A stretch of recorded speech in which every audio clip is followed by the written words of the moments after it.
The divisional title was clinched in November, and the first ever postseason playoff victory in Rich Stadium. For the Bills, the 1989 season could prove to be even greater, as the ring that has eluded them for so long may well be within reach. Tonight on the Bills' Destination New Orleans, we'll take a look at the Bills' past and present with owner Ralph Wilson. Sizing up the defensive assault. Is it still the best in the AFC East?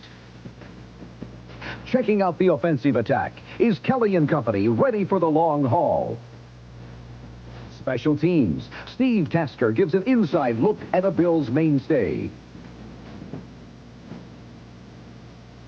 The Bills' Destination New Orleans is sponsored by Genesee Light. Jenny Light, some serious suds.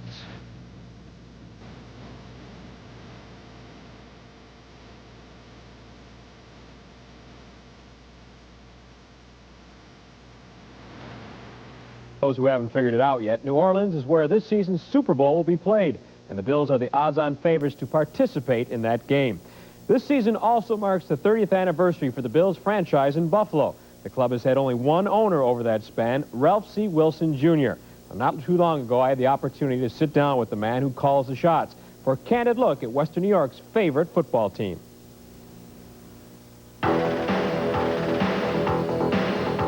The Bills have had a colorful 30-year history here in Buffalo with Ralph C. Wilson, Jr. as the sole owner. However, ironically enough, only a twist of fate prevented Buffalo's favorite team from first becoming the Miami Dolphins. I had a home in Miami Beach, and so I went down there, but I couldn't get the Orange Bowl. And that's the only place they had to play. With the Orange Bowl, it's the only place in Miami still, except, of course, Joe Robbie Stadium now. So how'd you end up in Buffalo? I went back home, and then Lamar called me and said, hey, we got to have an 8th team to fill out this, the East-West schedule. We only have 7, and he offered me 5 cities. St. Louis, Cincinnati, Louisville, Buffalo, I forget the other one. And I called a couple, I had a little stock in the Detroit Lions. And I called the general manager there, and a fellow with a newspaper in Detroit, a sports editor, and said, if you were silly enough to go to one of these, to go into a new football league and challenge the powerful NFL, where would you go? These 5 cities, and both of them said Buffalo. So from there on, we got fourth union, we had the merger, and here we are 30 years later. In those early years, I mean, as you said, you were bucking the establishment. I mean, you were going We were up bucking against the NFL. it's like starting a new car company against GM. That's about what it was. Once in Buffalo, the team quickly prospered, winning the AFL championships in 1964 and 65. The years have not clouded Wilson's memories of those squads. They could have played with the best in the NFL. Those 64 and 5 teams were great football teams. With Sestak and Kemp and Dunaway and all those fellows that played. Because of the newness of owning the team and the league and everything else, are those still your fondest memories? Not saying that they overshadow everything else, but are they still right up there as your fondest memories? I think my fondest memories of the Bills was a party we had about 4 or 5 years ago when we had the 25th anniversary, and we had the players back from the early days. The players I hadn't seen in 20 years. They hadn't seen each other in 20 years. And they came with their wives from California, Texas, Dunaway from Mississippi, and I enjoyed seeing those players. I think as much as anything in the 30 years of the franchise. Of all the players under Wilson's employment, one sticks out above the rest. The Juice, O.J. Simpson. Many owners can go a lifetime and not experience the thrill of such a relationship. O.J. is a personal friend. I talk to him from time to time. Actually, O.J. sort of put the Bills on the map. We went through the AFL days and the early days of the merger, which was through the 60s. Then along, I think it was 1969, came O.J., and he was a great, great player. And he sort of put the Bills, on the map with his great play, and also Buffalo too. And those were great days for the. And then we moved into this new stadium out here in those days, and people still talk about O.J. I mean, he's a great player. The Bills have had 9 coaches over the last 29 seasons, with Lou Saban, Marv Levy, and Chuck Knox enjoying the most success. Each man had their own traits, and Wilson explains. Well, Lou was he was really a player's coach, and he had a great personality. The players would really play for Lou Saban. He was sort of an inspirational coach, and he was with us for one tenure early in the 60s, starting in the 3rd year, I think it was 1962, and then he left, and then of course he came back in the 70s, and he was a very, very good coach. Lou just moved around a little too much. You know, he would be in a very good job, wherever it might be, and then in 2 or 3 years he'd move somewhere else. He was constantly moving, which was unfortunate, because if he'd have just stayed in one spot for a length of time, he still might be coaching in the NFL. Chuck Knox, when he came here, he had great success with the Rams, and we were sort of down in the valley in those days, and Chuck did a great job. We didn't have any players to speak of. He brought some Ram players in. He picked up players here and there, and he put a playoff contender, playoff team together, and did a fine job for us. Now, Marv Levy is probably the tops of all the coaches that we've had. Not to discredit or demean any of the others. They're fine people and good coaches. But Marv, to me, I'm closer to Marv. He's a brilliant organizer. And the game has become so big today from what it was 30 years ago. Marv's a great organizer, and he's a tireless worker. He's in the office at 7 or 7:30, and at training camp and during the season, and maybe he leaves at 10 o'clock at night or 11. And I have to give him credit for turning this thing around as fast as he has. This season holds more promise than any other for Bills fans, many looking to the Super Bowl come January. But caution must prevail, according to the top man. Whether this team can go all the way, there's so many intangibles. Everybody thinks that we came off a great season last year, where we just lost chances to the Super Bowl by being beaten by Cincinnati. So this year we're going to go all the way, but it may not be that way. When the ball, Norwood kicks the ball on a windy day, it may miss the upright that far instead of being through the upright for 3 points. So there's so many intangibles, it's hard to say. Have you thought what the feeling would be like the day you get your hands on a Super Bowl trophy? No, I haven't thought about it. But I have thought about one thing. Everywhere I go around the country, they talk about Buffalo, terrible weather, terrible economy, and they're always putting Buffalo down. As far as I'm concerned, naturally, it'd be great to go to the Super Bowl, but I would like to see the Bills go to the Super Bowl someday, so we could jam it down the throat of everybody else in the country that knocks Buffalo.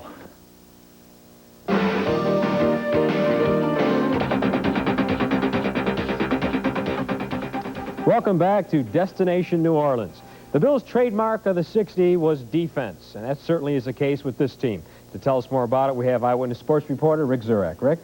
Well, Bob, I think you could have called them the dynamite defense last year, no doubt about it. And, when most coaches talk about teams, they will tell you great teams win with great defense. Well, the Bills had the #1 defense in the AFC last season, and they went to the conference championship game. Well, this year they plan to build on last year and keep on playing that big-time D.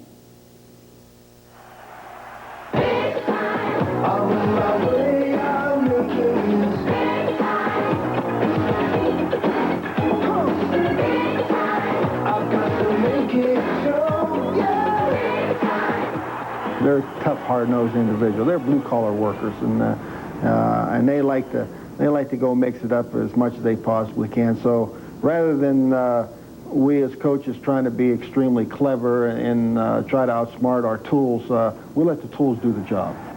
When you talk about the Bills' defense, the pass rush is at the top of the list. Defensive end Bruce Smith and outside linebacker Cornelius Bennett destroyed opposing quarterbacks last season and were named AFC Co-Defensive Players of the Year.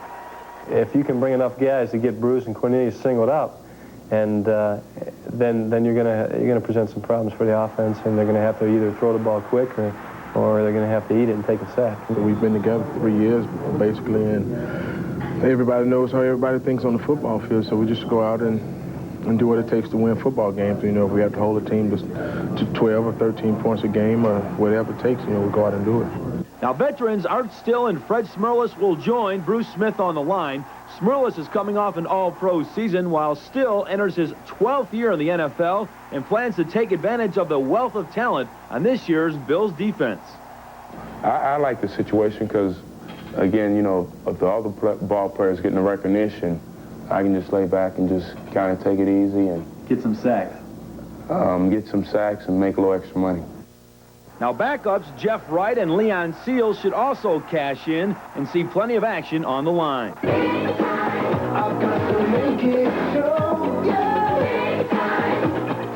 Position-wise, the Bills' greatest defensive strength is at linebacker. Cornelius Bennett can do it all, but he's not alone. Darryl Talley will start at the other outside spot, while inside, running backs beware. Ray Bentley is ready to rock and roll anyone with the ball, and Shane Conlon is back in top form. Now, Conlon missed 3 games down the stretch last season with a foot injury.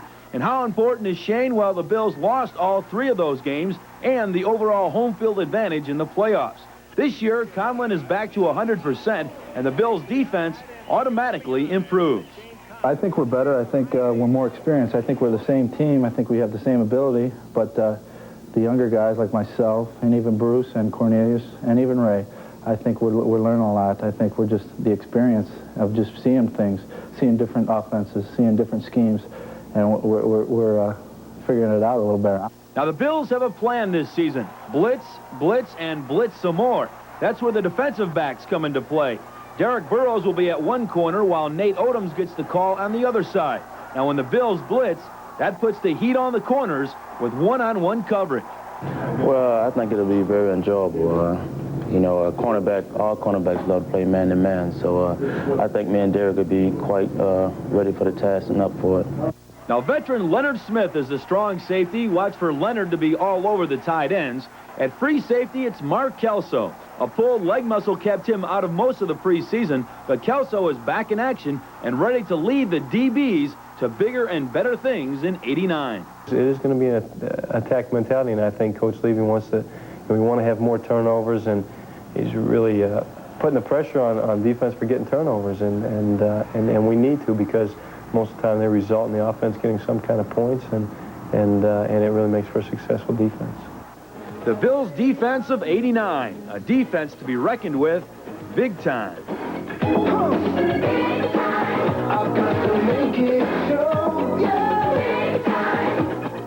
Now, that's indicative of our defense. Everybody flies to the ball, and you know, we don't like the old thing, you know, don't take any prisoners. And I think that's what we don't want to really beat teams. We want to dominate teams, and I think that's the kind of attitude we're going in this year with.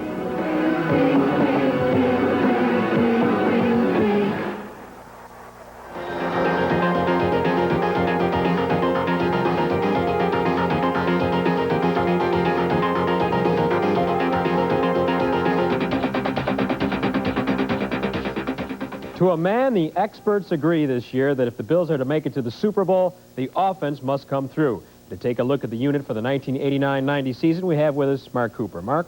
Thanks a lot, Bob. That 1988 Bills advanced to within 1 game of the Super Bowl with an offense that sputtered at times, winding up as the 12th rated offense in the league. The Bills hope some new faces and some new ideas will improve the attack in 1989. His is not a new face around the Bills organization this season, but Ted Marchibroda has a new title. He is the Bills' offensive coordinator and the man responsible for getting the offense to generate more points in 1989. I think there will be a change, and I think a change is good because we're going into our third year. And I don't think that you can just go along and continue to do what you've been doing previously. So with the new influx of the new coaches, we've added a few things going along with what we've done previously, and plus the addition of the coaches and the input that they have. There will be, I think, a difference, really. He gives me the freedom to audible when I want to, so in certain instances, if I'm not happy with what was brought in from the sidelines, I will change the play. And I'd say 90% of the time, most of the plays coming in are good. And we shall see, like we were saying before, how much we do throw the ball. Kelly passed for almost 3,400 yards and 15 touchdowns last season. His prime target was number 83, Andre Reed. Reed set a new Bills single-season record with 71 catches in 1988. But he says the new offensive strategy probably won't include a full-blown aerial attack. Reed still expects a conservative approach. That's basically our scheme. That's what we want to do. We want to keep them off balance and try to throw a little bit of the run, the run and the pass in there and try to hit them with a big one here and there. But I'm sure the fans in the NFL and Buffalo Bill fans want to see that bomb all the time. But they have to realize that this is not a game of just throwing the ball downfield. One of the most hotly contested battles during training camp was at the wide receiver spot. Marchibroda says the addition of some speedy youngsters will help the passing game. And I think we have more speed this year, and I think probably Andre's playing as well as he played at any time last year, and I think he probably is playing with more confidence than he ever has. And I think the same thing is true as far as Flip Johnson is concerned. The Flip is playing with a great deal of confidence, and that just helps us tremendously. And by the same token, I think Don Beebe is an additional guy who gave us more speed than what we've had previously. There's been some shakeup along the offensive line, with 13-year veteran Joe Devlin moving over to right guard and second-year man Howard Ballard alongside at right tackle. So far, the man they're protecting sees no problem. Joe Devlin is, like I was talking about Andre and Tremaine Johnson, Mr. Consistency. He can be around the league probably 20 years. He just looks that good. Another thing is moving Joe to guard. Joe can play anywhere he wants. The big question mark is at our right offensive tackle with Howard Ballard. He's been doing a pretty good job. He's young, and hopefully he'll be able to hold down that spot because that is the outside word. The tackles are one-on-one. Howard's a young guy. He's going to be facing a lot of great players. I keep my fingers crossed that he does a super job, and I have confidence. Hopefully he'll do that. The Bills' leading rusher in 1988 was rookie Thurman Thomas with 881 yards. And he's not worried about a sophomore jinx this season. Well, it was basically the same year that it happened my freshman year in college. Everybody said I was going to have a sophomore jinx my sophomore year in college and came out to have one of my better years. So, but last year I missed a game and a half, and I felt like I could have went over 1,000 yards. But this year, everything's going well for me. This year I'm looking forward to just going out and playing every down and doing the best I possibly can, because I know this year with the offensive line coach that we have, the offense is spread out. I think I can do a lot more. Ronnie Harmon and Jamie Mueller are back, but there's a big new weapon in the Bills' arsenal named Larry Kinnebrew. Brew's got some things to prove after missing last season because of a contract dispute with the Cincinnati Bengals. Yeah, I feel it helped me out a lot having that year off, and as far as my love for football, I didn't realize how much I loved it until that year off. And, with my performance coming back, I just had to, prove to myself that I'm not the type of football player Cincinnati molded me to be. He's going to bring another dimension. He's just seeing him out there. I think the defense has to respect his ability, especially in the preseason game against Cincinnati where he ran that ball and showed some speed around the corner, which I didn't think he had, but he did. He's going to be a real help for us as far as spelling Jamie Mueller whenever he gets hurt, and maybe fortunately sometime he might play. He'll probably play a lot. Opposing defenses will see more motion in the Bills scheme in 1989. Bills want to do everything possible to put 7 points on the board when they can, rather than rely on the toe of kicker Scott Norwood, who provided the winning difference in 5 victories last season. We got a quarterback like Jim Kelly. You have to let him throw the long ball at least 2 times every third series or something like that, because the defense just going to play up on you. We have taken some chances this year with throwing the long ball, even when we're down in the red zone. Coach Marshall-Broder said, hey, we're going to try to get in the end zone, forget the field goals, because that's one of the reasons why we struggled so much last year. We couldn't score once we got down there. And basically this year, I think he's just saying, hey, we're going to take some chances. If they work, they work, and if they don't, they don't. And open, and it's complete to Ronnie Harmon for the touchdown.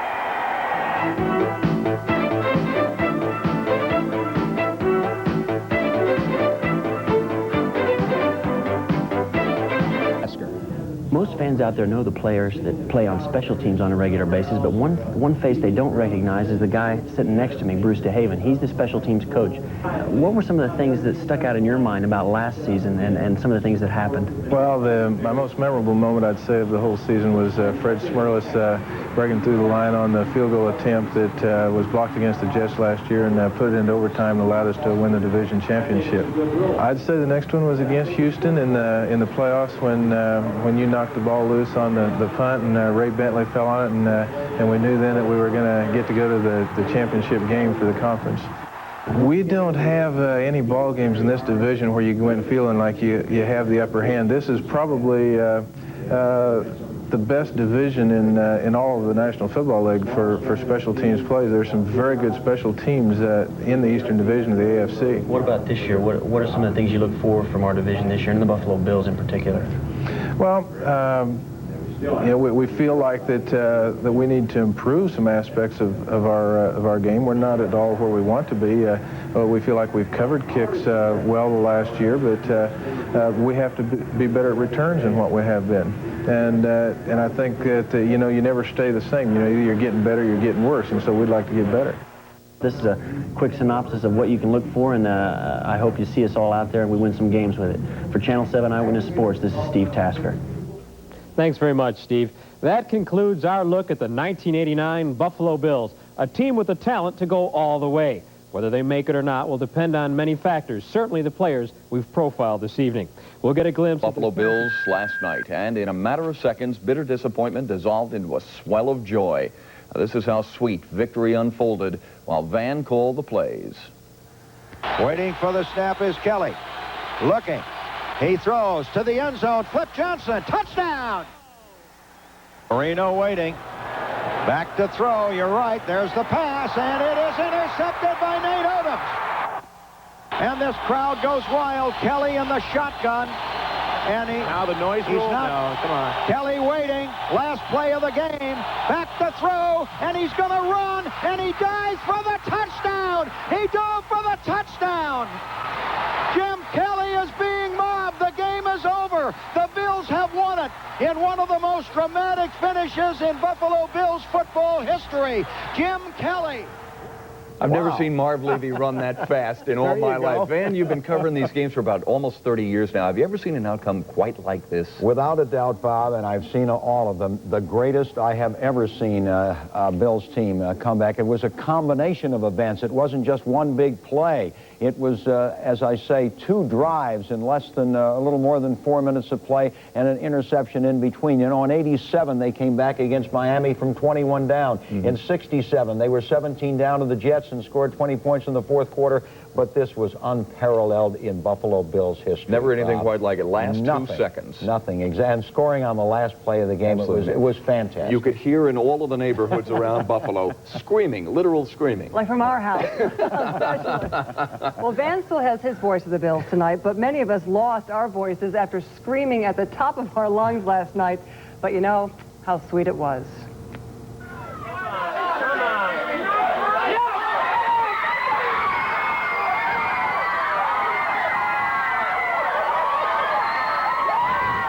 This is a scene that was repeated in homes and bars throughout Western New York yesterday, an unbridled explosion of sheer joy. Our countdown to despair changed in a matter of seconds to disbelief as the Bills pulled out what we thought would be an impossibility. This is great. It's one of many. Emotion aside, those miracle moments mean money for anyone who banks on Bills victories. AM&A's tells News 4 they're going to have to stock up on Bills merchandise, because anything with the Bills logo on it is selling as quickly as the tick of a 2-second clock. As you can see, this one has no logo on it, so I'm going to have to get me a Buffalo Bills cap. A lot of people are going to get some Buffalo Bills caps for now. AM&A says that the sales of Bills items this year are exceeding last year's total, so who knows? Incredible. Yeah. It's going to be wild. If they keep on winning, there's going to be a lot of people cashing in. Well, you know, there is more than football on the minds of the 3 candidates for mayor of Buffalo tonight. That's because this is their final day of campaigning before tomorrow's Democratic primary. As the victorious Jim Kelly strutted out of Joe Robbie Stadium, the earlier problems of opening day were all forgotten. But it was those earlier mistakes that set up Kelly's dramatic finish. Kelly's best executed play of the game actually came in the second quarter.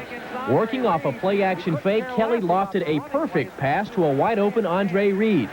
But the sure touchdown bounced off the sure-handed receiver. Just one of many missed opportunities. I was running so hard that I got past the guy, and I was looking for the ball, and I guess I just misjudged the ball. I should have had it, you know. I ain't gonna make excuses. I should have had it. That was the play that swung the momentum. Some of the Dolphins, who guaranteed a win, did their best to drive home the point. Defense and special teams kept the Bills at bay when the Bills weren't hurting themselves. Meantime, Dan Marino worked his own magic. As the shadows began to fall over Joe Robbie Stadium, Marino hooked up with rookie Andre Brown. With just 4:17 left on the clock, the scoreboard read 24-13. They played a great game, I think, offensively. They moved the ball well against us. We didn't play as well as we wanted to. So the stage was set, and suddenly it began to click. Kelly capped off a quick 92-yard drive with a toss to Flip Johnson. Then came the interception by Nate Odoms, the play they are still debating down in South Florida. I feel real bad about it, and because everybody gave such a great effort today. And, you know, it's the first time I've ever really done that. I saw an opportunity to come up with a big play to help put our offense in position to win the game, and, you know, I made the play.